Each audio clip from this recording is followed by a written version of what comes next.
Pourquoi les textes de Matthieu et Luc affirment-ils, alors que leur auteur savait qu'ils auraient eu du mal à le faire admettre, que pour leurs lecteurs juifs, le caractère exceptionnel de cette naissance était inacceptable?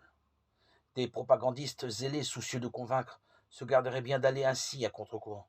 Il faut donc conclure que les auteurs de ces évangiles n'ont pas voulu tricher avec la vérité, ce qui ne signifie pas que ce soit la vérité.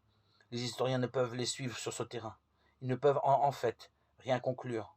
Mais les croyants qui le souhaitent peuvent penser, comme Gabriel, que rien n'est impossible à Dieu.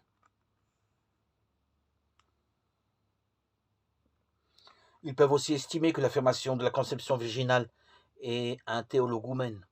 Voilà un mot savant que j'ai hésité à utiliser, mais qui nous servira à plusieurs reprises. Expliquons-le une fois pour toutes. Un théologoumène est une sorte d'image destinée à faire comprendre une affirmation de foi. Autrement dit, nous ne sommes plus ici du côté de l'histoire, mais de celui du symbole qui veut exprimer une vérité profonde. Exemple de théologoumène, l'adoration de Jésus par les mages, que nous allons évoquer dans les prochaines audios, et sur lequel les historiens ont de très bonnes raisons de se montrer sceptiques. Elle montre que par Jésus, Dieu s'est révélé non seulement aux Juifs, mais aux païens, au monde entier, ce qui est évidemment capital. Si l'on considère la conception virginale comme un théologoumène, son sens n'est pas moins important.